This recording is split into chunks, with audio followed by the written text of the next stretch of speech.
gulayan. Buti na lang marunong na siyang marunong na siyang utusan. Inaasahan na akong utos-utusan pag dadalwa kami. Ito nga lang ang aking gagawin sweet and sour dahil dadalawa nga kami ni Jade. Kasi pasok yung aking mga kasama dito. Kaya atin laang massage yung isda. Yung masahe lang natin mga meses para huwag masyadong madaming asin at mapapaalat. Ayan. Ito na, ipiprito ko ito at aking gagawing sweet and sour. Ayan mga meses, meron lang akong sibuyas, bawang, carrots at saka ang mabangong bell pepper para sa aking ingredients ng sweet and sour na tilapia.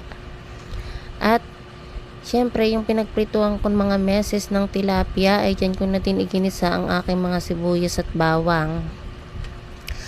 At syempre naglagay ako diyan ng asin at saka ng paminta. Ayan, hintayin niya lang natin mga meses na magkaroon ng magkulay golden brown. At kapag happy na kayo sa kulay ng inyong ginigisang sibuyas at bawang, ay pwede na nating lagyan ng tubig. Tapos mag-add tayo ng ketchup para pampakulay.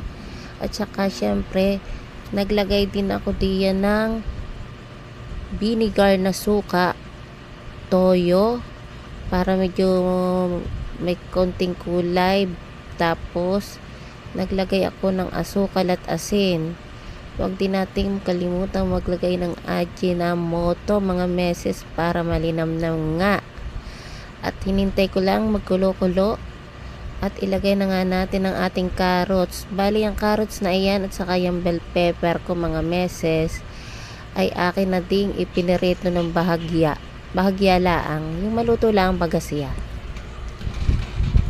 Tapos ay hintayin lang natin siyang kumulo-kulo mga sis hanggang sa maluto ang ating gulay ng kaunti. At timplahan lang natin, tingnan lang natin kung tama na yung timpla niya. At naglagay nga ako diyan ng cornstarch na akin nang itinunaw sa tubig.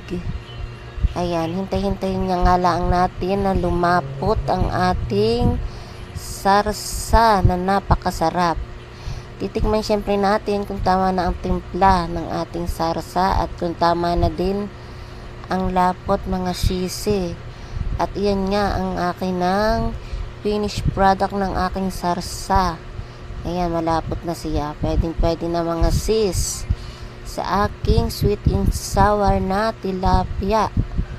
At ayan nga yung aking pritong tilapia na isang peraso para sa aming dalawa ni Jade. Ay akin na ilalagay yung aking sarsa mga meses. Ayan, gustong gusto ko talaga ay madaming gulay, kaya kahit isa yung aking tilapia ay talagang dinamihan ko talaga ng mga gulay-gulay para mayroon tayong mangunguya. Ayan mga sis, maganda ng kulay ng aking sweet and sour na tilapia. Pwede nang kayo magluto mga sis. Ganyan lang kasi yung pagluluto. At gaganahan ng inyong mga kids. Ay ang kids ko nga ay naglaro habang ako nagluluto. Ay naglaro nga ni at ayan nga, luto na ang aking sweet and sour na tilapia.